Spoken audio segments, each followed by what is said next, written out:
ज्ञानस्य ज्ञानञ्जनशलाकया चक्षुरुन्मिलितं येन तस्मै श्रीगुरवे नमः। नमः विष्णुपदाय राधिकाय प्रियात्मने श्रीमते भक्ति वेदांत नारायणीति नामिने कृष्णलीला कथने सुदक्षमोदरे माधुरे गुणेशयुक्तं वरं वरेण्यं पुरुषं महन्तं नारायणं तं शिरसा नमामि।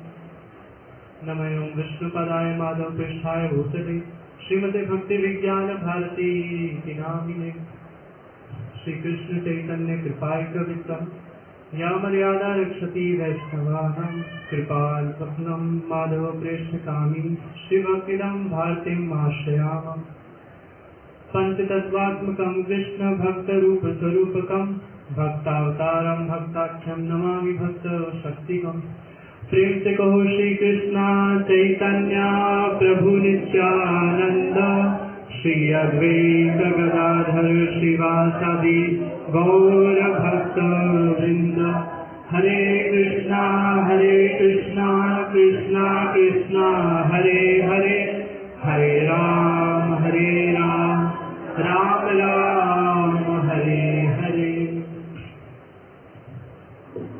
सर्वप्रथम मैं अपने दीक्षा गुरुपाद पद्म नित्य लीला प्रविष्ट ओम विष्णुपाद अष्टोत्तर शत श्री श्रीमद भक्ति वेदांत श्री नारायण गोस्वामी श्री गुरुदेव के श्री चरण कमलों में साष्टांग दंडवत ज्ञापन करते हुए उनकी अहेतु की कृपा की वांछा करता हूँ। अपने अभिन्न गुरुपाद पद्म नित्य लीला प्रविष्ट ओम विष्णुपाद अष्टोत्तर शत श्री श्रीमद भक्ति विज्ञान श्री भारती गोस्वामी श्री गुरु महाराज जी के श्री चरण कमलों में साष्टांग दंडवत ज्ञापन करते हुए उनकी भी अहेतु की कृपा की वांछा करता हूँ। आज जिनकी शुभ तिरुभाव तिथि है श्री महाप्रभु के अत्यंत प्रिय पार्षद श्रीवास पंडित और उनकी आज जो तिथि है उस तिथि को भी प्रणाम करता हूँ जिन्होंने हमें अपने मंगल के लिए एक अवसर दिया। उनके बहुत सारे गुणों में से उनके कुछ एक दो गुणों को बोल करके उनके चरणों में पुष्पांजलि देंगे। गुरु जी कहते थे कि वैष्णवों की तिथि उपस्थित होने पर, गुरु वैष्णवों की तिथि उपस्थित होने पर उनकी तिथि पर उनके गुणगान द्वारा हम लोग अपना मंगल कर सकते हैं। उनकी तिथि में उनका स्मरण करना ही हमारा क्या है, संपद, और उन्हें भूल जाना, उनकी विस्मृति ही हमारा क्या है, विपद का कारण है। तो इसलिए क्या करना चाहिए, उनकी तिथि उपस्थित होने पर यथासंभव पर उनका गुणगान करना चाहिए। श्रीवास पंडित जी के विषय में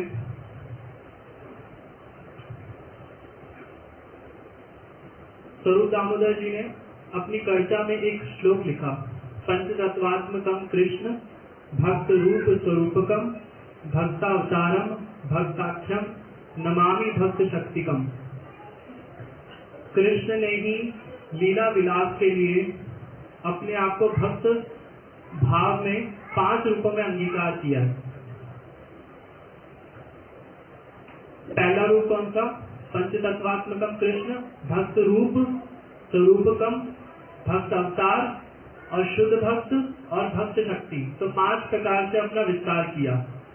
भक्त रूप कौन, स्वयं कृष्ण ने ही क्या किया, गौर रूप में उस रूप को धारण करके गौर रूप, पहले भक्त रूप धारण किया। भक्त रूप के बाद भक्त स्वरूप में कौन, बलदेव प्रभु ने ही भक्त रूप को अंगीकार करके नित्यानंद प्रभु के रूप में भक्त स्वरूप। उसके बाद महाविष्णु ने भक्त रूप को अंगीकार करके अद्वैताचार्य रूप में भक्त अवतार। तो भक्त रूप, भक्त स्वरूप और भक्त अवतार, ये तीनों ही कौन है, विष्णु तत्व। उसके पश्चात भक्त शक्ति, भक्त शक्ति के अंतर्गत आए गदाधर पंडित, स्वरूप दामोदर, राय रामानंद इत्यादि महाप्रभु के भक्तगण, ये भक्त शक्ति के अंतर्गत। उसके बाद शुद्ध भक्त के अंतर्गत लिया श्रीवास पंडित जी को। शांत अथवा दास्य इत्यादि जो भक्त के रस के जो भक्त हैं, उन्होंने, यद्यपि वो स्वयं ही भक्त हैं, नारद इत्यादि जो भक्त हैं, उन्होंने भक्त रूप को अंगीकार किया और किस रूप को धारण किया, श्रीवास रूप में। और श्रीवास इत्यादि जितने सारे भक्तवृंद हैं उन सबका ही एक साथ में नाम ले दिया। तो श्रीवास पंडित जी कौन है? श्री महाप्रभु की लीला के सहायक। श्री महाप्रभु जिस वस्तु को देने के लिए आए, कीर्तन यज्ञ जो महाप्रभु ने किया, उसमें श्रीवास पंडित जी उनके कौन है? बड़े ही मुख्य एक परिकर, एक पार्षद। महाप्रभु ने एक वचन बोला इनके लिए कि नारायण हुंकारे आर श्रीवास कीर्तने, श्री अद्वैताचार्य जी के हुंकार से और श्रीवास के कीर्तन के कारण क्या किया? मैंने शीघ्र ही आगमन किया। यद्यपि मुझे आना ही था, किंतु अद्वैताचार्य जी के हुंकार से और श्रीवास के कीर्तन से मैंने क्या किया? बहुत ही शीघ्र मैं यहाँ पर आ गया। श्रीवास पंडित जी के विषय में बताया कि ये कौन है? नारद जी का। नारद जी ने ही क्या किया है? महाप्रभु की लीला में श्रीवास रूप धारण किया है। नारद जी कौन है? जहां जहां भी भगवान लीला विलास करते हैं, वहां पर नारद जी वहां पे सेवा सहयोग करने आ जाते हैं, वहां पर सेवा करने आ जाते हैं। वैकुंठ में वहां पर नारद जी क्या करते हैं? कीर्तन करते हैं। वहां पर किस नाम को उच्चारण करते हैं? नारायण नारायण। ब्रज में आते हैं तो क्या बोलते हैं? जय जय राधा रमण हरि बोल। इस प्रकार से जहां जहां पर भी वो जाते हैं, भगवान के नामों का कीर्तन करते हुए चले जाते हैं। यही नारद जी श्री महाप्रभु की लीला में कीर्तन विलास के लिए मुख्य एक उपकरण हुए, और इन्हीं के ही स्थान पर महाप्रभु ने क्या किया? सर्वप्रथम कीर्तन आरंभ किया श्रीवास आंगन में। नारद जी के विषय में गुरुदेव ने एक और बात बोली कि यही श्री नारद जी हैं, यही ब्रज लीला में कृष्ण के सखा भी हैं, मधुमंगल, और एक रूप में राधा जी की सखी भी हैं, जिन्हें नारायणीय गोपी भी बोला गया। तो यही नारद जी इस महाप्रभु की लीला में श्रीवास रूप में आए। श्रीवास जी पहले श्रीहट में रहते थे, उसके पश्चात ये नवदीप में आ गए। वहां पर नवदीप में इनके पिता जलधर और उनकी पांच पुत्र उनके, उसमें से ये द्वितीय पुत्र। पहले श्री नलिन पंडित, उसके बाद श्रीवास पंडित, श्री राम पंडित, श्रीपति पंडित और श्रीकांत पंडित। इस प्रकार से 5 भाई। तो जो ललित पंडित है, यही ललित पंडित की पुत्री हुई नारायणी देवी। नारायणी देवी के ही पुत्र हुए श्री वृंदावन दास ठाकुर जी, जिन्होंने क्या किया? श्री चैतन्य भागवत रचना करी। जो चैतन्य भागवत के रचयिता हैं वही वृंदावन दास ठाकुर जी। उनकी माता जो थी वो कौन थी? ललित पंडित की पुत्री। इस प्रकार से जो इनका भक्त था वो पूरा का पूरा ही क्या था? सारा ही परिवार भक्त था, जो नारद जी के प्रिय सखा भी हैं और उनको बड़े प्रिय हैं नारद जी को पर्वत मुनि। वही पर्वत मुनि कौन हुए? इनके छोटे भ्राता श्री राम पंडित। तो इस प्रकार से जो इनका परिवार ही है वो कौन है? भक्त है। श्रीवास पंडित जी की पत्नी हुई मालिनी देवी। मालिनी देवी के विषय में गौर गणोदेश दीपिका में बताया कि ब्रज में एक धात्री है कृष्ण की, जो कृष्ण को क्या करती है? स्तनपान कराती है। वही धात्री जो है वो मालिनी देवी श्रीवास पंडित जी की क्या हुई? ब्राह्मणी, उनकी पत्नी हुई। तो इस प्रकार से उनके परिवार का कुछ परिचय बताते हुए उसके पश्चात ये बताया कि किस प्रकार से श्रीवास पंडित जी का महाप्रभु कितना क्या उनकी महिमा है, कि श्रीवास प्रभु के कीर्तन में किस प्रकार से महाप्रभु सदैव सदैव रहते हैं। 4 स्थानों पर श्री चैतन्य महाप्रभु का वास स्थान बताया। शशिर मंदिरे are Nityanand Kirtane, Shrivas Kirtane are Raghav भवने। इस प्रकार से 4 स्थानों पर श्री चैतन्य महाप्रभु का वास स्थान सदा हमेशा रहता है। श्री शशि माता के घर में, नित्यानंद प्रभु के कीर्तन में, और श्रीवास प्रभु के कीर्तन में, और राघव राघव प्रभु के भवन में। इस प्रकार से नित्यानंद प्रभु क्या करते हैं, सब समय जहाँ जहाँ पर भी श्रीवास प्रभु कीर्तन करेंगे वहां पर सदैव क्या करेंगे, महाप्रभु वास करेंगे। जो श्रीवास आंगन है, श्रीवास आंगन की इतनी महिमा बताई वैष्णव ने कि यही श्रीवास आंगन क्या हुआ, श्री चैतन्य महाप्रभु का कीर्तन आंदोलन जो जिसको महाप्रभु आरंभ करना चाहते हैं वो कहां से आरंभ हुआ, श्रीवास आंगन से। जिस प्रकार कृष्ण ने ब्रज में रासलीला किया सभी गोपियों को लेकर के, उसी प्रकार से श्री चैतन्य महाप्रभु ने अभी अपने सभी परिकरों को लेकर के कीर्तन रास किया। और वही कीर्तन रास कहां से शुरू हुआ, श्रीवास आंगन से। इन्हीं के आंगन से वो कीर्तन शुरू हुआ। कहते हैं 1 वर्ष तक प्रति दिवस रात्रि में क्या करते हैं, कीर्तन आरंभ करते हैं और उस कीर्तन को प्रातः सुबह तक चलता है। तो जिस प्रकार से एक कीर्तन का वो कीर्तन का जिस प्रकार से एक निरंतर में जिस तरीके से कीर्तन करना चाहिए, कीर्तन या सदा हरि, तो जो हरि का कीर्तन करना है वो जिस प्रकार से महाप्रभु ने शिक्षा दी वो कहां से शुरू हुई, श्रीवास आंगन से शुरू हुई। श्रीवास प्रभु महाप्रभु से आयु में कुछ बड़े हैं, कुछ नहीं अधिक ही बड़े हैं। वहां पर श्रीवास प्रभु महाप्रभु की जब चंचल निमाई है, क्योंकि महाप्रभु को बताया कि जब वो गया में गए अपने पिता के श्राद्ध करने के लिए, उससे पहले उनका परिचय दिया महाप्रभु का बार बार उस शब्द को बोला गया, चंचल निमाई। चंचल निमाई क्यों बोला, क्योंकि वहां पर महाप्रभु क्या है, संस्कृत के बहुत बड़े विद्वान हैं, बहुत बड़े पंडित हैं। और महाप्रभु क्या करते हैं, किसी एक वाक्य को उठाएंगे और उनके साथ में हास परिहास करते हुए क्या करेंगे, उस वाक्य के साथ में ही उनसे पूछेंगे, तर्क वितर्क करेंगे और तर्क वितर्क करके उनको पराजित कर देंगे। गदाधर पंडित इत्यादि जो उनके भक्त हैं, जो सब समय उनके पास में रहते हैं, जब वो चंचल निमाई थे, गदाधर पंडित जी भी क्या करते हैं, अपने मार्ग को बदल लेते हैं। क्यों, क्योंकि अब ये क्या करेंगे, पहले मुझे रोकेंगे, फिर एक वचन को उठा करके मुझसे पूछेंगे, अच्छा बताओ इसका क्या उत्तर हो सकता है। फिर जब मैं उसका उत्तर दे दूंगा तो कहेंगे नहीं नहीं तुमने जो उत्तर दिया वो गलत दिया, फिर अपना एक उत्तर बताएंगे। फिर जब वो उत्तर बता देंगे, जब मैं मान लूंगा कि हाँ तुम जो बोल रहे हो बिल्कुल ठीक बोल रहे हो, फिर कहेंगे नहीं नहीं जो तुमने पहले बोला था वो ठीक है। तो इस प्रकार से क्या करेंगे, मेरे साथ में हास परिहास करते हुए मुझे पराजित करने की चेष्टा करेंगे। तो तर्क वितर्क में क्या करते हैं, समय को व्यतीत करेंगे। तो जो गदाधर पंडित जी जैसे भक्त हैं वो भी क्या करते हैं, महाप्रभु को देख करके अपना मार्ग बदल देते हैं। तो ये क्रिया को देख करके श्रीवास पंडित जी ने क्या किया, उनको एक बात कही, देखो निमाई जो विद्या है उसकी सार्थकता कब है। यदि विद्या जो है वो है भगवान की शक्ति, भगवान की पत्नी, भगवान की सेवा करती हैं। अगर तुम उस विद्या के द्वारा कृष्ण की भक्ति करोगे तो उसकी सार्थकता है, अन्यथा वो निरर्थक है, उसका कोई लाभ नहीं है। तो इसलिए क्या किया करो, तुम ये जो तुम्हारा ज्ञान है उस ज्ञान को क्या करो, कृष्ण भक्ति में लगाओ।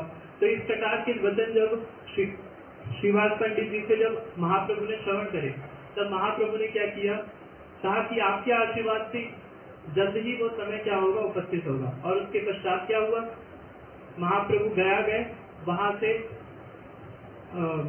जगन्नाथ मिश्र जी का जब श्राद्ध इत्यादि क्रिया करके आए, वहीं से वो ईश्वरपुरी पाद जी से उनकी भेंट हुई, दीक्षा इत्यादि मंत्रों को ग्रहण किया। और उसके बाद जब यहाँ पर आकर के पहुंचे तो अब कौन हो गए, गंभीर निमाई। पहले कौन थे, चंचल निमाई, अब हो गए गंभीर निमाई। तो अब जब वो गंभीर निमाई हो गए, तब श्रीवास पंडित और गदाधर इत्यादि जितने सारे भक्तवृंद हैं मायापुर स्थान पर, वहां पर सभी जितने सारे भक्त हैं बड़े आनंदित होते हैं। क्यों, क्योंकि अब ये क्या हो गए, अब ये भक्त हो गए। अब ये लोग क्या करते हैं, इनके संग को पाने के लिए इच्छा करते हैं। जब ये यहाँ पर आ गए तो वहां पर देखते हैं कि महाप्रभु क्या करते हैं, कीर्तन में उनके अष्ट सात्विक भाव इत्यादि दिखाई पड़ते हैं। तो सती माता को लोग आकर के कहते हैं कि शायद इनको वायु रोग हो गया।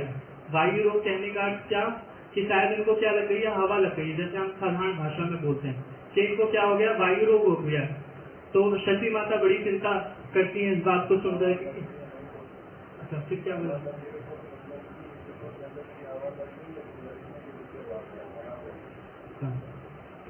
फिर कैसे बोलना पड़ेगा?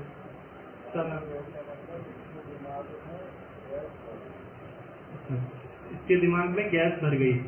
प्रभु जी संशोधन करें कि उसको बोला जाएगा कि जैसे इसके दिमाग में हवा भर गई है। तो वहां पर वायु रोग बोल करके शची माता को लोग क्या करते हैं, बोलते हैं कि इसको क्या करो, कुछ इसका उपचार करो, कुछ औषधि इत्यादि की व्यवस्था करो। तो जब इस प्रकार से शची माता को वहां के वासी बोलने लगे, मायापुर के वासी बोलने लगे, तो शची माता बड़ी चिंतित हो गई। इस बात को सुनकर के श्री चैतन्य महाप्रभु श्रीवास प्रभु के पास में गए और वहां पे श्रीवास प्रभु को बोला कि प्रभु, मुझे लोग कहते हैं कि वायु रोग हो गया है, मैं क्या करूं, मुझे क्या करना चाहिए, मुझे बता दो। तो वहां पर श्रीवास पंडित जी कहते हैं कि जैसे वायु रोग तुमको लगा है, मैं तो कामना करता हूँ कि ऐसी वायु रोग मुझे भी लग जाए। और ये छोड़ो, ये जो रोग, जिस रोग की तुम बात कर रहे हो, ब्रह्मा शिवादि संकादि जितने सारे ऋषि, बड़े बड़े ऋषि हैं, इन लोगों की भी इच्छा होती है कि ऐसे रोग जो है वो हमें भी लग जाए। आपको जो लगा है ये तो बहुत भगवान का अवश्य ही तुम पे अनुग्रह हुआ है, कृष्ण का तुम पे अनुग्रह हुआ है, इसलिए तुमको ये क्या सारे के सारे विकार दिखाई दे रहे हैं। शरीर में अश्रु पुलक इत्यादि जो सारे विकार हैं, ये भगवान के अनुग्रह से ही संभव पर है, ये कोई अपने आप से संभव पर नहीं है। तो इसलिए चिंता मत करो। तो इस बात को सुनकर के श्री चैतन्य महाप्रभु ने उनको बोला कि आज तुमने मेरे प्राणों की रक्षा कर ली। क्यों? क्योंकि यदि तुम भी मुझे कह देते कि मुझे वायु रोग है, तो मैं क्या करता, अभी की अभी जाकर के गंगा में डुबकी वहां पर अपना देह त्याग कर देता। तो इस प्रकार से महाप्रभु के ने जब इस वचन को बोला, उसके बाद उन्होंने श्रीवास प्रभु को आलिंगन किया। इस प्रकार से श्रीवास पंडित जी ने जो क्या करते हैं, सदैव उनके साथ में रह करके उनकी भाव को संपुष्टि करना या फिर पुष्ट करते हैं। श्रीवास प्रभु के विषय में और बताया कि श्रीवास प्रभु कहते हैं, श्रीवास पंडित जी के विषय में बताया कि किस प्रकार से इनकी निष्ठा है। इनकी निष्ठा के विषय में बताया कि जब नित्यानंद प्रभु जी ने आगमन किया, तो उस समय पर महाप्रभु ने सबसे पहले जब आगमन हुआ, तो उस समय नित्यानंद प्रभु की महिमा प्रकाशित करने के लिए श्रीवास प्रभु को कहा कि एक भागवतम का श्लोक बोलो। तो श्रीवास पंडित जी ने वहां पर कृष्ण के रूप का वर्णन करते हुए बल्हा पीड़म वाला श्लोक बोला, और वहां पर नित्यानंद प्रभु जी वहां पर किस प्रकार से अष्टसात्विक भाव दिखाते हुए मूर्छित हो गए। तो वहां पर सभी को नित्यानंद प्रभु की महिमा पता चली। उसके पश्चात जब नित्यानंद प्रभु जी अभी बलदेव प्रभु के भाव में रहते हैं और सदैव बाल्य भाव में रहने के कारण बहुत सारी ऐसी क्रिया करते हैं जो अवधूत लीला जिस प्रकार से करते हैं। तो महाप्रभु ने उनकी सेवा के लिए किसको दिया कि तुम क्या करो, तुम श्रीवास के घर में रहना। और श्रीवास प्रभु को नित्यानंद प्रभु जी क्या समझते हैं, पिता के समान, और मालिनी देवी को समझते हैं माता के समान।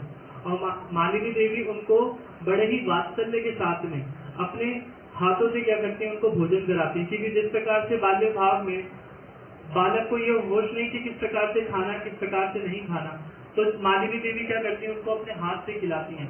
तो यही श्रीवास पंडित जी और मालिनी देवी किस प्रकार से नित्यानंद प्रभु की सेवा करती हैं। महाप्रभु ने एक बार उनकी परीक्षा भी ली, उसमें भी उन्होंने बहुत निष्ठापूर्ण वचन बोले कि नित्यानंद प्रभु क्या रहेंगे, सदैव मेरे प्रभु रहेंगे।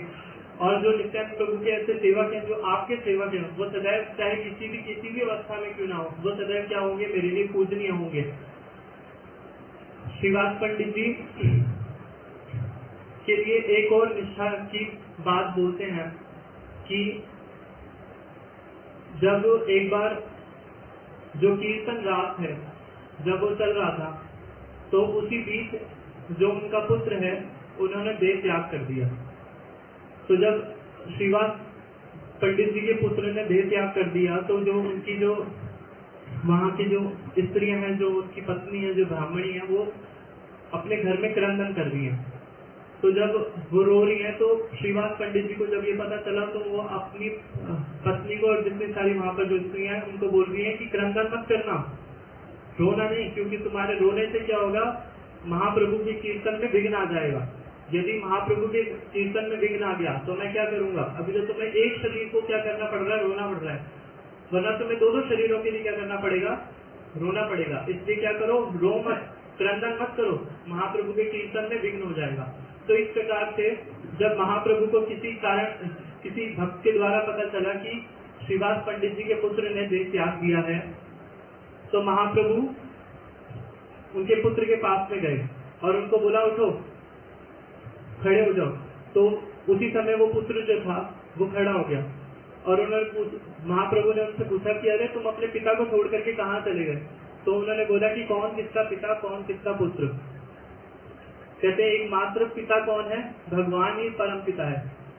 मैं जिस भी स्थान पर यहाँ पर आया था, अपने प्रारब्ध को भोगने के लिए आया था, अब मेरा प्रारब्ध यहाँ पर समाप्त हो चुका है, इसलिए मैं क्या कर रहा हूँ, मैं यहाँ से जा रहा हूँ, मैं आपकी सेवा के लिए किसी और स्थान जा रहा हूँ। तो इस प्रकार से महाप्रभु ने जब उस विषय में बताया तो वहाँ पे सभी लोगों को क्या हुआ, ज्ञान हुआ, दिव्य ज्ञान हुआ कि किस प्रकार से वो जो पुत्र था वो अपने प्रारब्ध को काटने के लिए आए थे।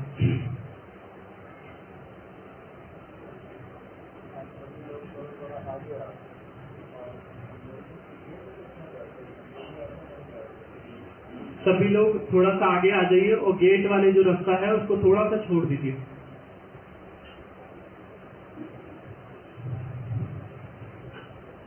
एक बार श्री चैतन्य महाप्रभु ने श्रीवास पंडित जी को कहा कि अरे श्रीवास पंडित जी, आप अपने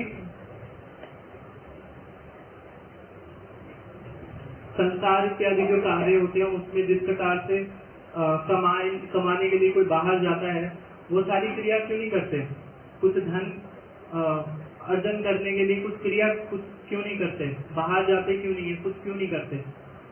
तो इस बात को सुन करके तुम्हारा, अगर तुम धन अर्जन नहीं करोगे, धन नहीं कमाओगे तो तुम्हारा घर कैसे चलेगा? तुम गृहस्थ हो। तो इस प्रकार के वचन को सुन करके श्रीवास पंडित जी ने 3 बार ताली बजाई।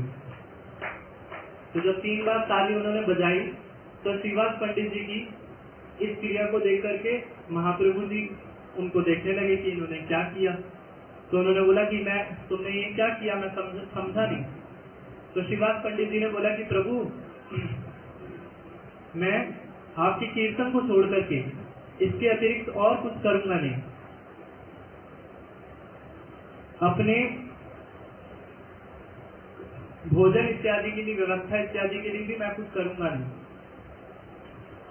आपका मात्र केवल कीर्तन ही करूंगा। और मैं क्या करूंगा, यदि मुझे एक दिन भोजन नहीं मिला तो मैं क्या करूंगा, तब भी अपना जीवन यापन करूंगा, कीर्तन ही करता रहूंगा, किंतु भोजन के लिए और कुछ अधिक कुछ करूंगा नहीं। दूसरे दिन भी क्या करूंगा, मैं केवल आपका कीर्तन करूंगा। तीसरे दिन भी मैं क्या करूंगा, कीर्तन ही करता रहूंगा। उसके पश्चात क्या करूंगा, जब मैं देखूंगा कि भगवान अब मुझे चाहते नहीं है कि मैं इस संसार में और रहूं, तब मैं क्या करूंगा, गंगा जी में कूद जाऊंगा। तो महाप्रभु उनकी इस सरल भावना और जिस तरीके से भक्त का शरणागति या भगवान के प्रति समर्पण भाव होता है, उस वस्तु को देख करके महाप्रभु ने बोला कि श्रीवास पंडित, हो सकता है कभी लक्ष्मी जी को भी घर घर जाकर के भिक्षा मांगनी पड़ जाए, किंतु तुम्हारे जैसा भक्त, उसको कभी किसी वस्तु का अभाव होगा, ऐसा कभी नहीं होगा। इसलिए मैं तुम्हें आश्वासन दे रहा हूँ कि तुम्हारे जैसे भक्त जो होगा उसको कभी भी किसी वस्तु के लिए मांगने के लिए नहीं जाना पड़ेगा। लक्ष्मी जी को संभव पर हो सकता है कि किसी स्थान पर मांगने के लिए जाना पड़े, किंतु तुमको नहीं जाना पड़ेगा। तो इस प्रकार से उनकी निष्ठा है। जो श्रीवास पंडित जी हैं, उनकी निष्ठा के विषय में एक स्थान पे नहीं और 2-3 जगहों पे, बहुत स्थानों पर उनकी निष्ठा के विषय में बार बार उसी विषय में बोला गया। जो श्रीवास पंडित जी महाप्रभु की सेवा के लिए ना पुत्र का विचार करते हैं, ना ही अपने अपने परिवार कुलजनों का और विचार करते हैं, क्योंकि एक बार उनकी जो रात में जो कीर्तन करते हैं उस कीर्तन में उनकी सासू माँ अर्थात मालिनी देवी की माता जी ने प्रवेश कर लिया। तो जब कोई ऐसा व्यक्ति उस कीर्तन के अंदर प्रवेश कर लेगा जो उसका अधिकारी नहीं है, तो महाप्रभु को उस कीर्तन में फिर आनंद आता नहीं। तो उसमें जब विघ्न आ जाएगा तब वो किसी को भी देखते नहीं है।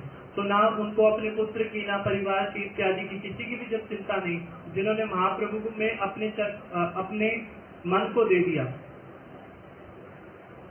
जो श्रीवास पंडित जी हैं वो हैं नारद मुनि के अवतार या नारद मुनि।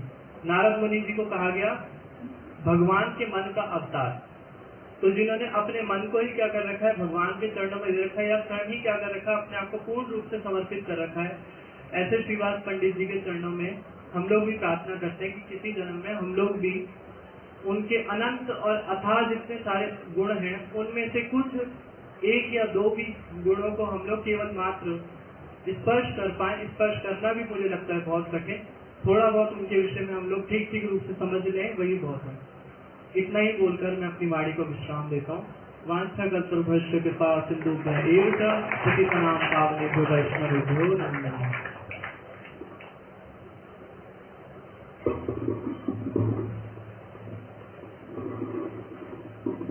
प्रभु कथा बोलोगे?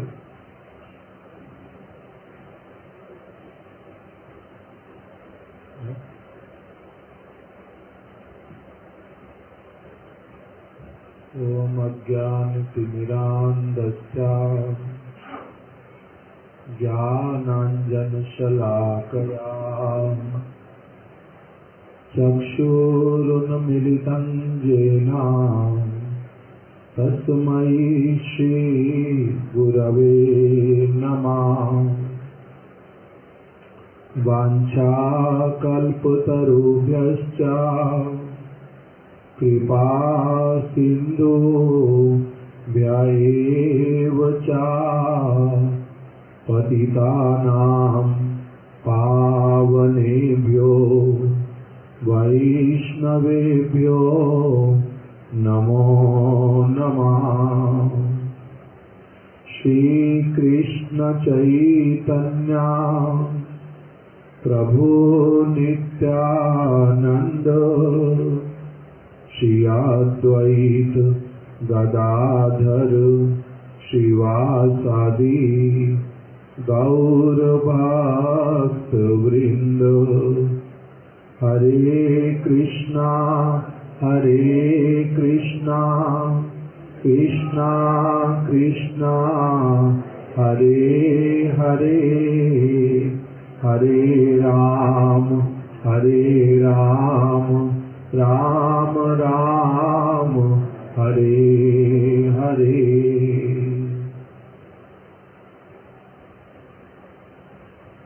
आज एक विशेष तिथि श्रीवास पंडित जी का शुभ तिरोभाव तिथि।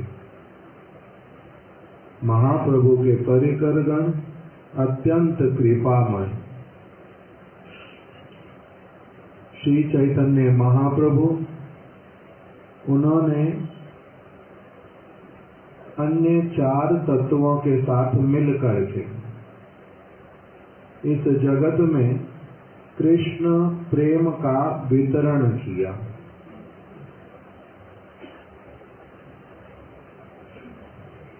श्री कृष्ण चैतन्य प्रभु नित्यानंद श्री अद्वैत गदाधर श्रीवासादि गौर भक्त वृंद, इसको बोलते हैं 5 तत्व। इसमें 5 जो महत व्यक्ति उनके नाम आते हैं। पहला श्री कृष्ण चैतन्य, दूसरा प्रभु नित्यानंद, तीसरा श्री अद्वैत, चौथा श्री गदाधर पंडित और 5वां श्रीवास आदि भक्त वृंद। इसलिए एक साथ में क्या कहते हैं? 5 तत्व। श्री चैतन्य महाप्रभु इन सब के साथ में ही इस धरा धाम पर अवतरित हुए। और इच्छा क्या किया कि जो श्री कृष्ण का चरित्र है, उनकी भगवत्ता, श्री कृष्ण की भगवत्ता, कृष्ण के गुणों का, कृष्ण की लीला का सर्वत्र गान करना है, कीर्तन करना है। सभी को कृष्ण की वाणी के विषय में, कृष्ण के लीला कथा के विषय में सबको अच्छी तरह से अवगत कराना है।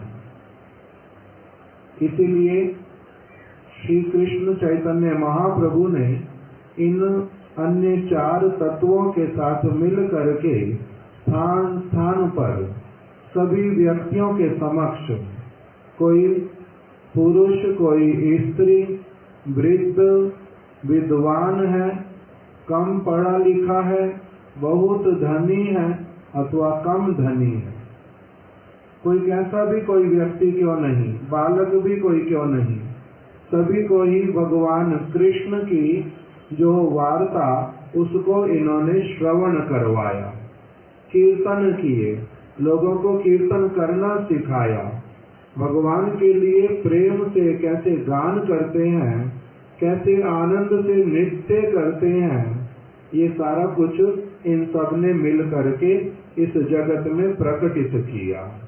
श्रीवास पंडित बहुत शुद्ध भक्त गंगा के किनारे आकर के वास करने लगे, श्रीधाम मायापुर में।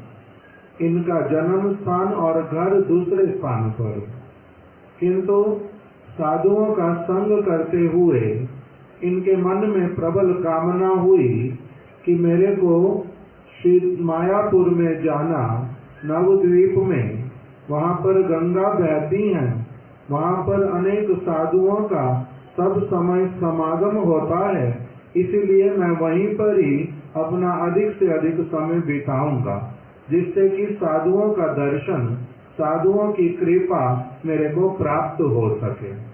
इसलिए श्रीधाम मायापुर में आ गए। इनका जो घर था वो जगन्नाथ मिश्र अर्थात जो श्री चैतन्य महाप्रभु के पिताजी, उनके घर के बिल्कुल पास में था। हम लोग नवद्वीप धाम परिक्रमा में जब जाते हैं तब हमारे गुरुदेव वैष्णव जन हम लोगों को श्रीवास आंगन में भी लेकर के जाते हैं। श्रीवास आंगन को क्या कहते हैं? बहुत मंगलमय स्थान, पुण्यवंत श्रीवास आंगने शुभारंभ। श्रीवास पंडित बहुत बड़े भक्त और उनका जो घर वो परम पवित्र, उसमें सदैव कीर्तन चलता रहता।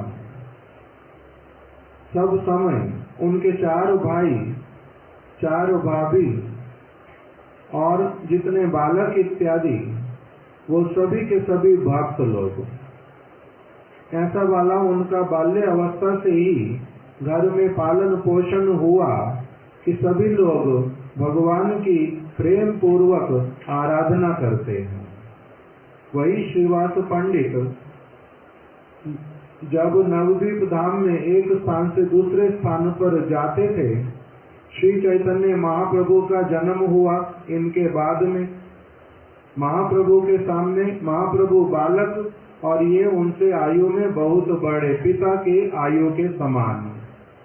इनको देखने से महाप्रभु प्रणाम करते, किंतु महाप्रभु को ये पहचान नहीं पाए कि महाप्रभु भगवान है। निमाई जो है ये भगवान है, ये उनको पहले पता नहीं चला। क्यों? क्योंकि जब तक भगवान अपने आप को किसी के सामने प्रकटित नहीं करें, नहीं उसको अनुभव होने दें, तब तक कोई उनको जान नहीं सकता। तो ये उनको एक बड़ा अच्छा बालक तो मानते थे, निमाई है ये बड़ा अच्छा बालक हो, बीच बीच में चंचलता करता है, किंतु तब भी मन इसके प्रति बड़ा एकदम से खिंचा हुआ चला जाता है। इसका जो वाणी वो कानों को बरबस आकर्षित करता है। ये बहुत पवित्र आत्मा है। इस प्रकार का श्रीवास पंडित के मन में रहता। और जब निमाई पंडित बन गए तब ये श्रीवास बार बार उनको कहते, देखने से साक्षात रूप में बोलते, नहीं देखने से मन मन के भीतर में बोलते कि ये निमाई, इसका बुद्धि बहुत प्रखर है, और यदि ये भगवान कृष्ण का शुद्ध रूप में भजन करने लग जाए तब इसका कितना ये एकदम से भक्ति की बातों को बड़ी अच्छी तरह से पकड़ पाएगा। बहुत इसका प्रखर बुद्धि है। भगवान से प्रार्थना करते कि हे प्रभु, ये जो निमाई पंडित ये वैष्णव बन जाए। निमाई को देखने से भी यही बोलते, निमाई तुमने विद्या तो बहुत अच्छे से अध्ययन किया, इतना बड़े तुम पंडित विद्वान बन गए हो, तुम अगर भक्ति करने लगो ना, पंडिताई का, पढ़ाई लिखाई का वास्तविक फल जो है वो क्या है कि एक व्यक्ति अच्छी तरह से समझ पाए कि प्रकृति के पार भी कोई और वस्तु है, और हम सभी को बनाने वाला कोई भगवान है जिसकी शक्ति से सारा कुछ चलता है। वो भगवान जो है उनके प्रति हम लोग क्या अपनी तरफ से समर्पित कर सकते हैं, कैसे भगवान का भजन, सेवा, सुख विधान हम कर सकते हैं। अगर ये वाला सारा तुम्हारा नहीं हुआ तब तुम्हारा पढ़ने का इतना अधिक लाभ क्या होगा। निमाई, मैं इच्छा सच में करता हूँ कि तुम क्या हो जाओ, भक्त बन जाओ। महाप्रभु इनको कहते कि आप वैष्णव, और भगवान तो वैष्णव की बात को कभी टालते नहीं है, इसीलिए जब आप इच्छा करते हो तो अवश्य ही वो दिन आएगा जब मैं क्या बन जाऊंगा, वैष्णव बन जाऊंगा। इस प्रकार से कहते। फिर जब महाप्रभु ने लीला प्रकट की अपनी, कि वो भक्त बन करके आ गए, गया जी से, ईश्वरपुरी पाद जी से दीक्षा इत्यादि ले ली और प्रेम में एकदम से मत वाले हो गए, सब समय कृष्ण कृष्ण पुकारते हैं। उस समय अब नवद्वीप धाम में जब आ गए तब श्रीवास पंडित उनको देख करके परम आनंदित हो गए कि ओ, मेरे मन की कामना भगवान ने पूर्ण कर दी। हम लोगों का बड़ा सौभाग्य कि निमाई जो है ये क्या बन गया, बहुत अच्छा भक्त बन गया। अब बहुत अच्छा भक्त बन गया। इसके लिए जो कुछ आवश्यकता होगी करने की मैं सब समय किया करूंगा। ऐसे वाले उनके मन की कामना आ गई। बड़े प्रेम के साथ में, निमाई के साथ में इधर से उधर जाते, भगवान का कीर्तन करते, भागवत की कथा सुनते और सुनाते। अभी हम लोगों ने श्रवण किया कि कैसे महाप्रभु में जब प्रेम के विकार उत्पन्न होते। प्रेम के विकार क्या होते हैं? जब भगवान के प्रति हृदय में बहुत प्रबल प्रेम उत्पन्न हुआ, भगवान को देखने की इच्छा करती है, मिलने की इच्छा करती है, साक्षात रूप में दिखलाई दे जाएं, मेरे को कुछ कह दें, आलिंगन प्रदान कर दें, मेरे हाथों से कुछ ग्रहण कर लें।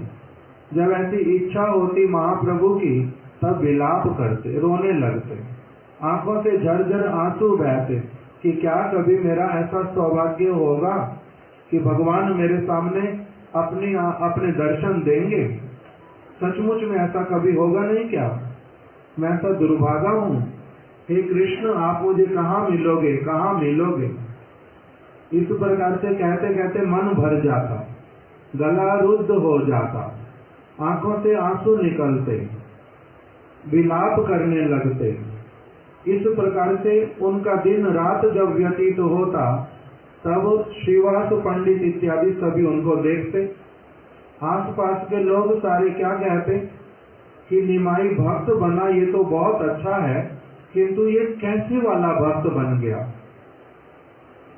ऐसे वाला भक्त तो हमने कभी देखा नहीं। इसको कहीं कोई व्याधि तो नहीं हो गई है जिसके कारण बाकी सारा कुछ भूल गया है। इसको अपनी माता का, अपनी पत्नी का, घर का, आसपास में जितने सारे लोग रहते उनका, किसी के साथ में किसी प्रकार का आदान प्रदान नहीं करता। सब समय ना जाने किस धुन में एकदम से इस धुन इसके ऊपर सवार रहती है। इस प्रकार से जब सारे लोग बोलते, शची माता दुखी हो जाती कि मेरे बालक को क्या सचमुच में कोई रोग हो गया है। खाना देने से कभी खाता है कभी नहीं खाता, कभी सोता है कभी नहीं सोता, अधिकांश रोता रहता है और केवल कृष्ण कृष्ण कृष्ण कृष्ण करता है। कभी गोपी गोपी गोपी गोपी रट लगाता है तो वो छोड़ता ही नहीं है। कभी हरे कृष्णा कृष्णा कृष्णा हरे हरे, हरे राम राम राम हरे हरे, यही इतने प्रेम के साथ में बोलता रहता है। इसको ना तो जल चाहिए होता है, ना खाने की वस्तु चाहिए होती है, ना कोई बात करने वाला चाहिए होता है। अपनी आप से ये सारा समय ऐसे बैठता है, मेरे पुत्र को सच में कोई रोग तो नहीं हो गया। महाप्रभु ने यही बात श्रीवास पंडित से पूछी। श्रीवास, मेरे को जिस अवस्था में आप देखते हो ये क्या अवस्था है मेरी, मेरे को बताओ तो, मेरे को कोई व्याधि तो नहीं हो गई है। तब श्रीवास पंडित ने उनको क्या कहा, प्रभु निमाई, इस प्रकार का जो तुम्हारा स्थिति मेरे को कभी जन्म जन्मांतर में प्राप्त हो जाए, भगवान के चरणों में मेरी यही प्रार्थना। तुम्हारे प्रति भगवान, तुम्हारे प्रति समस्त वैष्णव जन, समस्त गुरुजन इतना प्रसन्न कि तुम्हारा संसार से पूरी तरह से अति शीघ्र थोड़ी ही देर में सारा बंधन तुम्हारा संसार का कट गया और सब समय तुम इस प्रकार से प्रेम में निमग्न रहते हो। अहो, ऐसा मेरा कभी सौभाग्य होगा, मैं उसके लिए प्रार्थना करता हूँ। जैसी तुम्हारी ये स्थिति है भगवान का भजन करने में, ऐसी तो शिव जी की, ब्रह्मा जी की, किसी की भी नहीं होती। इस प्रकार के तुम भक्त बन गए हो।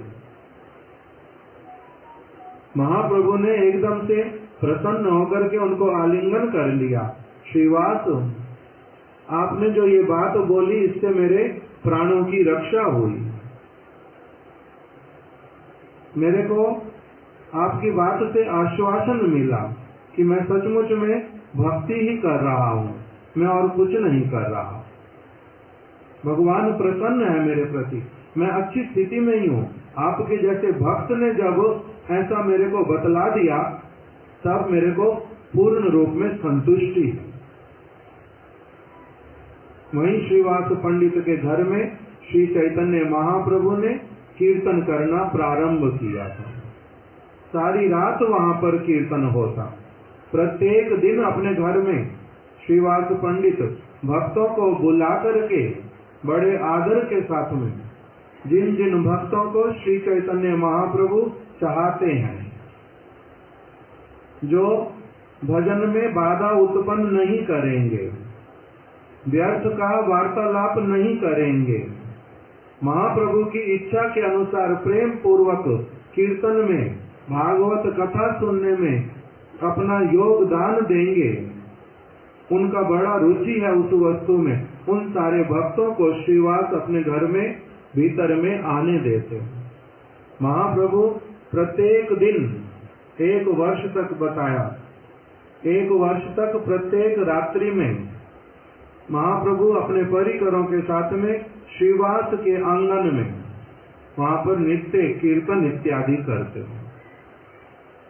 इसलिए उस स्थान को कहा संकीर्तन स्थली, वो संकीर्तन करने का स्थान। वहीं से महाप्रभु जब कीर्तन प्रारंभ करवाते, उठिला मंगल ध्वनि गोपाल गोविंद, वहां पर मंगल ध्वनि उठती और इतना प्रेम के साथ में सभी लोग कीर्तन करते कि वातावरण इस प्रकार का हो जाता। श्रीवास पंडित कहते कि मेरा ये जो सौभाग्य उदित हुआ है, ये समय जो आया है, ये समय कभी भी व्यतीत ना हो, सब समय ऐसा ही चलता रहे, यही मेरी कामना होती है। सब प्रकार की व्यवस्था करके रखते, भक्तों को जो कुछ भी चाहिए वो सारी व्यवस्था करते। उनके घर के दास दासियां समस्त सदस्य परम उल्लास के साथ में, आनंद के साथ में कीर्तन में भाग लेते। महाप्रभु इन सब के प्रति बड़े प्रसन्न। श्रीवास पंडित और उनकी पत्नी, उनका नाम मालिनी देवी, इनको महाप्रभु भी, नित्यानंद प्रभु भी माता पिता के रूप में स्वीकार करते थे और ये भी उनके प्रति बड़ा आदर करते। देवकी और वसुदेव की तरह कभी तो इनको अपने बालक के रूप में प्रेम करते और कभी कभी इनको ईश्वर मान करके महाप्रभु नित्यानंद प्रभु को उनके सब स्तुति इत्यादि करते। सब स्तुति इत्यादि करते। लाइट चली गई इसलिए एसी बंद हो गया। थोड़ा दरवाजे खिड़कियां खोल दो, फिर अगर एसी नहीं चलता दरवाजे खिड़कियां खोल दो।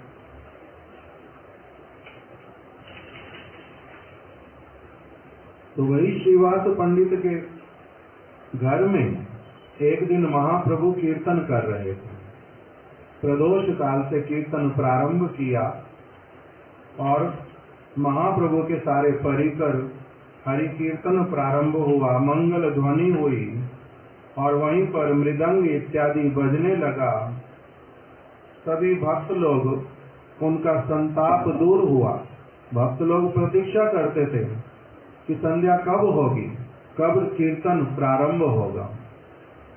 इस प्रकार से एक दिन सभी भक्त लोग जब महाप्रभु को घेर करके कीर्तन कर रहे थे, उसी समय क्या हुआ, एमत समय दैव व्याधि योगे श्रीवासेर अंतापुरे।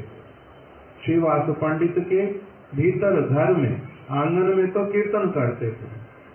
श्रीवास पंडित के घर में जो कक्ष इत्यादि थे, वहीं पर किसी कक्ष के भीतर में उनका जो पुत्र दैव व्याधि योगे, दैव योग से उनको कोई व्याधि हुई जिसके कारण तनय वियोगे, उनके पुत्र का वियोग हुआ, अर्थात उनके पुत्र ने शरीर त्याग दिया। उनका एक पुत्र नहीं था, उनके और भी पुत्र थे। इसी कीर्तनों के अंतर्गत आता है कि उनके और भी पुत्र थे। एक पुत्र का वियोग हो गया, पुत्र ने देह त्याग दी और घर में जो नारियां थी, नारी गण शोके प्रकाशल उच्च स्वरे, उनके घर में जो स्त्रियां थी उन्होंने क्रंदन प्रारंभ किया। एक और आंगन में कीर्तन चल रहा है, महाप्रभु वहीं पर हैं, सारे भक्त लोग हैं और दूसरी ओर उसी घर के भीतर में ही जो श्रीवास पंडित का एक पुत्र, उसने दैव के कारण उसको जो व्याधि हुई थी, आज उसका मृत्यु हो गया। सभी नारियां जो है वो क्रंदन करने लगी। क्रंदन जब होने लगा तो श्रीवास पंडित के मन में क्या आया, श्रीवास पंडित बाहर थे, कीर्तन में ही भाग ले रहे थे, किंतु वही जो उनके घर की स्त्रियों की रोने की ध्वनि, शब्द उनके कान में ही सबसे पहले पहुंचा और किसी ने सुना नहीं। मृदंग बज रहा, करताल बज रहा, कांसर बज रहा है, शंख बज रहे हैं, इसलिए किसी को अधिक पता ही चला नहीं, किसी को नहीं पता चला। किंतु श्रीवास पंडित को क्योंकि थोड़ा थोड़ा पहले से आभास था, इसलिए कुछ शब्द कान में पड़ने से उनको क्या हुआ कि पुत्र ने देह त्याग दी है। इसीलिए वो श्रीवास अमनि बुझिला कारण पशिला आपन घरे, वो अपने घर के भीतर में चले गए। और वहां जाकर के क्या किया? प्रवेशिया अंतापुरे नारी गणे शांत करे, श्रीवास अमिया उपदेशे। श्रीवास पंडित ने अमृतमय वाणी, अमृतमय उपदेश अपने घर के भीतर में जाकर के अपनी माता, पत्नी, भाभी इत्यादि को अमृतमय वाणी से कुछ कहा। क्या कहा? कि जिससे वो शांत हो जाए, विलाप ना करें। क्या कहा उनको?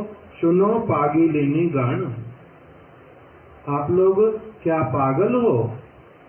इस प्रकार से विलाप कर रहे हो, मेरी बात को सुनो। शोक करो अकारण।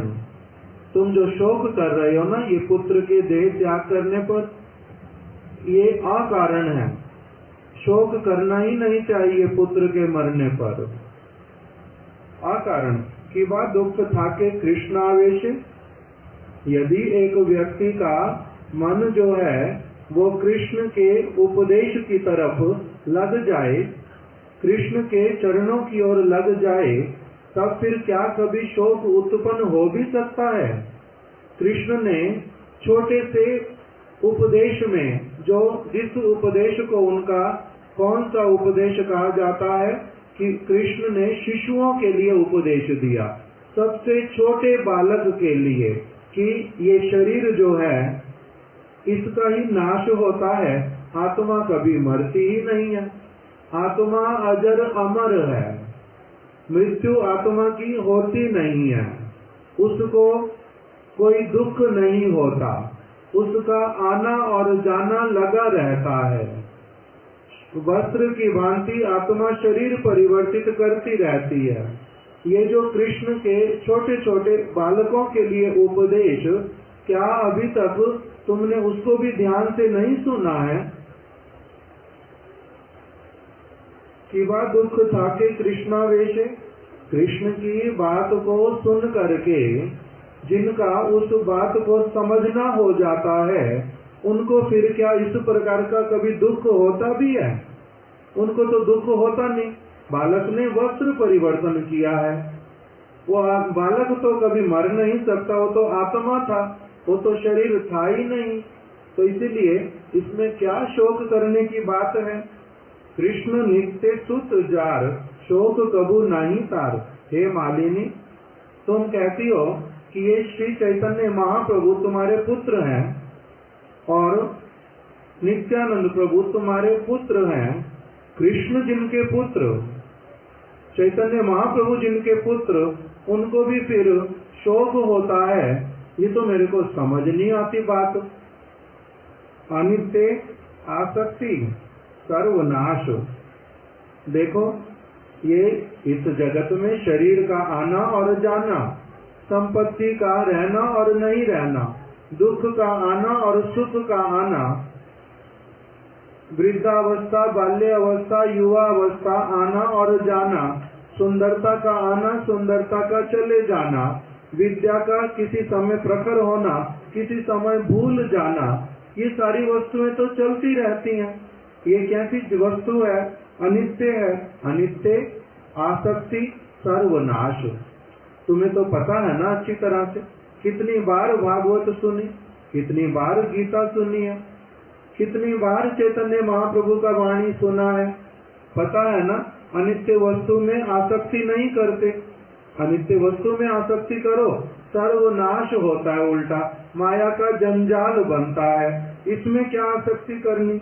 आसी आछो ए संसारे, कृष्ण भजी वार तरे। हम सभी कौन हैं? भगवान के दास हैं। इस संसार में हम लोग भगवान का भजन करने के लिए केवल आए हैं और किसी उद्देश्य से नहीं आए हैं। पता है ना तुम सबको ये वाली बात? तो अभी वाला समय जो है वो तुम भगवान के भजन के अतिरिक्त और किसी के शरीर के प्रति आसक्ति रख करके ऐसे क्यों अपना समय नष्ट कर रही हो? ये समय दोबारा लौट के नहीं आएगा, ये तुम्हारा व्यर्थ चला जाएगा, उल्टा कुछ जंजाल आगे के लिए बना करके जाएगा। इसलिए तुम्हें क्या करना चाहिए? नित्य तत्वे करो विलास, इस समय भी कृष्ण का ही भजन करो। कोई ऐसा समय नहीं है इस संसार में जिस समय भजन से अलग हट करके कुछ भी और करना होता है। ए देहे यावत स्थिति करो कृष्ण चंद्र रति। इसके शरीर को देख करके समझ लो अच्छी तरह से, तुम्हारा शरीर भी तो कभी भी छूट जाएगा, तुम्हें भी कभी भी मरना पड़ेगा, इसको देख करके समझ लो। इसीलिए क्या करो, एक मुहूर्त भी जे ए देहे यावत स्थिति, जब तक आत्मा इस शरीर के भीतर में है तब तक क्या कर लो, करो कृष्ण चंद्रे रति।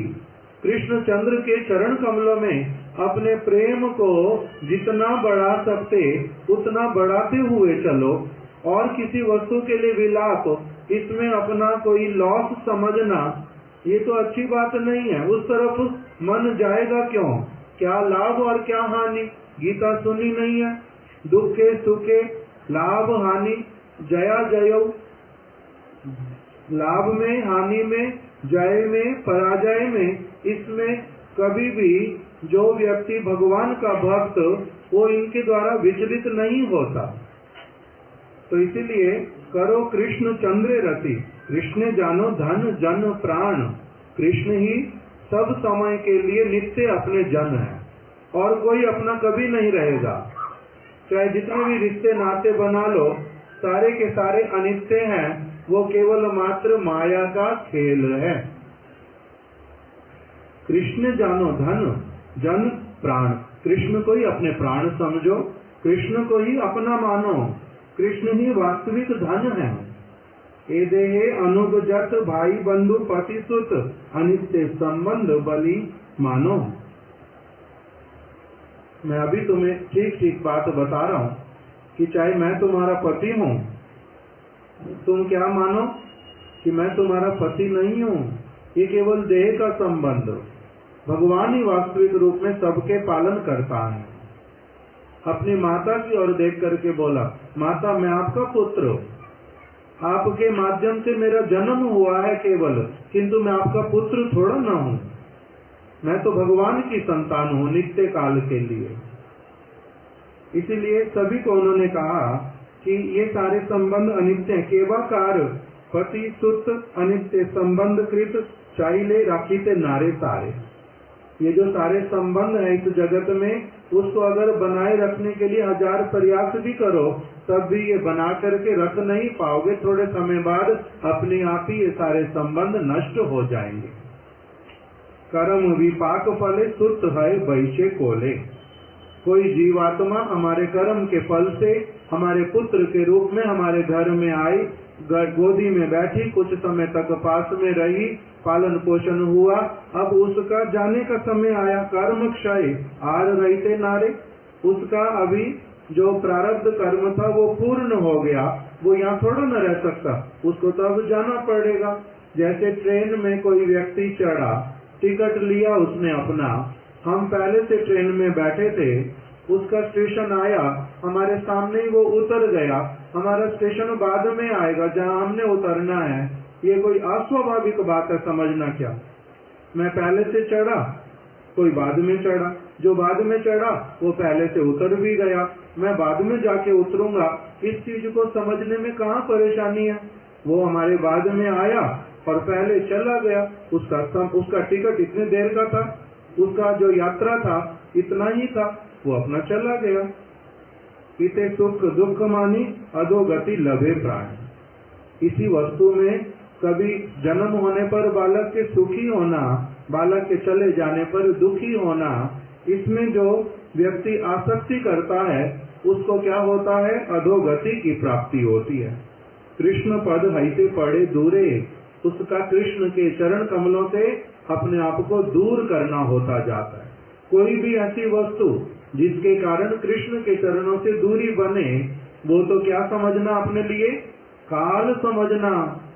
तो इसलिए ये समय जो है इसको अपना काल समझना वास्तविक रूप में, जो तुम्हें दुख का अनुभव करवा रहा है, उसकी तरफ ध्यान मत दो, नहीं तो वो तुम्हें ग्रास कर जाएगा। शोक संवरियाए वे नामानंदे मजो रबे। देखो ऊपर कीर्तन चल रहा है, महाप्रभु परिकरों के साथ कीर्तन कर रहे हैं, कितना नाम का आनंद हो रहा है। तुम लोग भी क्या करो, ये शोक सब त्याग दो और अभी क्या करो, नामानंदे मजो सबे, भगवान के नाम कीर्तन में पूरी तरह से निमग्न हो जाओ। भूल जाओ कि ये पुत्र मरा भी है। अभी कीर्तन होने दो, रात्रि में, रात्रि समाप्त तो होएगी, सुबह सोचेंगे कि क्या करना है। भक्ति विनोद वांछा पूरे, ऐसा कोई संसार में व्यक्ति हो सकता है? ये सहज बात है। पुत्र का देह त्यागना और इस प्रकार का मन का भावना और ऐसे वाला उपदेश देना, उसी में प्रतिष्ठित होना, केवल मात्र मौखिक कहना नहीं, वास्तविक कृष्ण की वाणी को हृदय में धारण करके उस प्रकार का करना, ये कोई सहज, ये बच्चे से बोतल ले लो, तो इस प्रकार से श्रीवास पंडित जी का स्थिति। ये तो केवल मात्र थोड़ा सा बताया उनके विषय में, एक कीर्तन। ऐसे उनके विषय में अनेकों कीर्तन है। किस प्रकार का उनका भगवान के चरण कमलों में अनुराग, कैसा उनका समर्पण। नहीं तो ऐसे ही चैतन्य महाप्रभु उनके प्रति इतने प्रसन्न। धन जन देगे कृष्ण समर्पण, करी आचो शुद्ध चित्ते करो स्मरण। इन्होंने अपने पत्नी को, अपने घर में और सभी जो सदस्य उनको कहा, एक एक करके तुमने क्या किया हुआ है, गुरु पदाश्रय किया है ना, कृष्ण के चरणों में समर्पण किया है ना। समर्पण करते समय क्या कहा था, हरि नाम लेते समय क्या कहा था कि हे गुरुदेव, हे कृष्ण, मेरी देह, मेरा मन, मेरा सर्वस्व, मेरे पुत्र, मेरा घर, सारा कुछ किसका है, आपका है। उस समय समर्पण किया था। किसकी वस्तु को समर्पण किया था, ये जान करके कि सारा कुछ भगवान का ही होता है, मेरा कुछ है ही नहीं। मैंने केवल क्या करना है, जो वस्तु भगवान की, उसको भगवान को समर्पित कर देना है। बीच में चोर बन करके पुत्र को या फिर पत्नी को या फिर किसी और वस्तु को अपना दबा करके नहीं बैठना है कि ये मेरी है केवल चीज। यही तुम लोगों ने कहा था ना, समर्पण किया था ना भगवान के सामने सारी वस्तुओं का, करी आचो शुद्ध चित्ते। उस समय तुमने सोच विचार के किया था ना ये कार्य, तबे केनो मम सुत बलि करो दुख। तब फिर अब क्यों तुम्हारे को ये दुख करना पड़ रहा है, मेरा पुत्र मर गया। तुम्हारा पुत्र कहां से आया, किसने दिया था, किसका है वो, कृष्ण नीलो निज जन ताहे तार सुख। जब तुम्हें ये पता है कि तुम्हारा सब कुछ भगवान का है, तब फिर भगवान की जब इच्छा, तब तक तुम्हारे पास उसको दे दिया। अब जब उनकी इच्छा, उन्होंने अपनी वस्तु को ले लिया, उन्होंने अपनी धरोहर के रूप में तुम्हारे पास कुछ दिया था, तो अभी ले लिया, तो इसमें दुख का क्या बात है। किंतु साधारण लोग क्या करते, भगवान को इस अवस्था में, भगवान को क्या करते हैं, दोषी ठहराते हैं, लांछन लगाते हैं कि भगवान का हम भजन करने वाले, हम अपने घर में साधुओं को बुलाने वाले, इतनी सेवा करने वाले, तब भी हमारा पुत्र मर गया। और श्रीवास पंडित क्या कह रहे, हमारा पुत्र वो तो था ही नहीं, भगवान का था, भगवान ने दिया था, किसी कारण से दिया था। जब तक उनकी इच्छा थी हमारे पास रख दिया, जब उनकी इच्छा हुई उन्होंने फिर से ले लिया। अब इसमें जिसकी वस्तु उसने वापस ले ली, इसमें तुम्हारा दुख करने का कारण क्या बन रहा है, मेरे को तो ये समझ नहीं आ रहा। कृष्ण इच्छा मते सब घटाए घटना, ताहे सुख दुख ज्ञान अविद्या कल्पना। सब समय हमने ये सुना हुआ कि जो कुछ भी घटना घटती है वो किसकी इच्छा से होती है, भगवान की इच्छा से ही होती है। जो भी घटना भगवान की इच्छा से होती है वो मंगल ही मंगलमय होती है, भले मुझे समझ आए या ना समझ आए।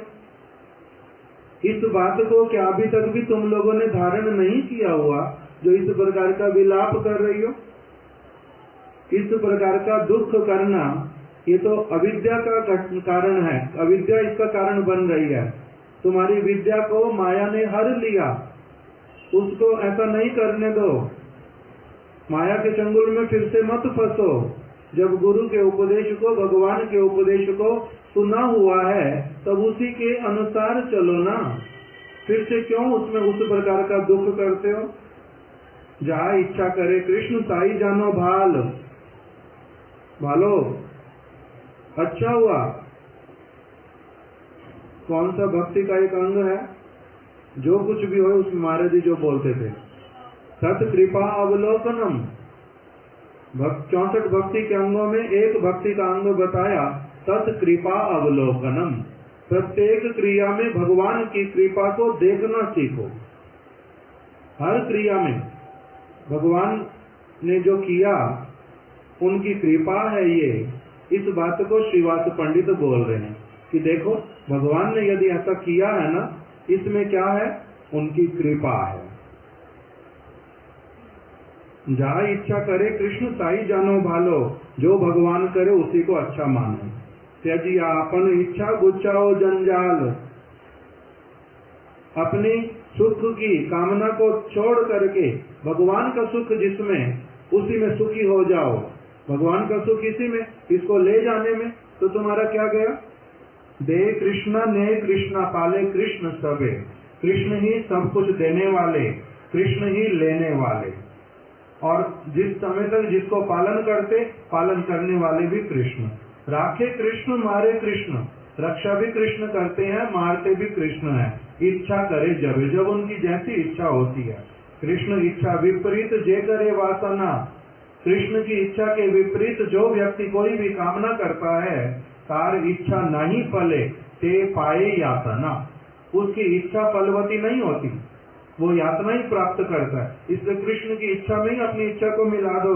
त्यजिया सकल शोक सुनो कृष्ण नाम। ये शोक त्याग दो और कृष्ण नाम को क्या करो? श्रवण करो अच्छी तरह से। परम आनंद पावे पूर्ण हवे काम। तुम्हारे को बड़े आनंद की प्राप्ति होएगी। ऐसा कह के दिखाओ तो थप्पड़ पड़ जाएगा मुंह के ऊपर। कोई चप्पल उठा करके भी मार सकता है कि महामूर्ख कहीं का, हमारा पुत्र मर गया और इस प्रकार का हमारे को उपदेश करता है। सुन पाएगा कोई इसको? श्रीवास पंडित किंतु बोल पा रहे हैं। उनका स्तर, उनकी स्थिति बहुत अलग, इसलिए कह रहे हैं कि कृष्ण नाम सुनो, आनंद मिल जाएगा। अभी साथ ही साथ में तुम्हारा सारा शोक चला जाएगा। इसलिए भक्ति विनोद ठाकुर कह रहे हैं, भक्ति विनोद मांगे श्रीवास चरण। मैं कह रहे मैं तो श्रीवास पंडित के चरण कमलों में प्रार्थना करता हूँ। भक्ति विनोद ठाकुर कह रहे हैं कि मेरा मति जो है इस प्रकार का हो जाए। जीवन में मरण में भगवान के चरणों में मेरा ऐसा शरणागति हो जाए जिस प्रकार का इनका शरणागति, जैसा विश्वास इस प्रकार की मेरी स्थिति हो जाए। ऐसा श्रीवास पंडित का भगवान के चरणों में अनुराग। समय मैंने बहुत अधिक ले लिया। अभी ये तो हमने थोड़ा सा पढ़ा है केवल, आगे इसी विषय में और बहुत कुछ वर्णन है। अभी किंतु समय नहीं है, इसलिए आज इसको यहीं पर रख देते। यही ये तिथियां पालन करने का हमारा लाभ है, उद्देश्य है कि हम लोग अनित्य नित्य वस्तु को समझें और फिर भक्त की चित्त वृत्ति कैसी होती है उस प्रकार की चित्त वृत्ति को अपनाएं, अपनी चित्त वृत्ति को उन्नत करें। ऐसी परिस्थितियों में पढ़ने पर कभी भी विचलित ना हो। भगवान को दोषी नहीं ठहराएं, भगवान मंगलमय है। हम लोग उल्टा दोषी, अगर कुछ समझते नहीं तो, और कोई भी दोषी होता नहीं। श्रीवास पंडित की जय, उनकी शुभ तिरोभाव तिथि की जय। तिरोभाव तिथि पालनकारी समस्त भक्त वृंद की जय। गौर प्रेमानंदे हरि हरि बोल। हम केवल 1 मिनट के लिए महामंत्र करेंगे। आप लोग सभी अति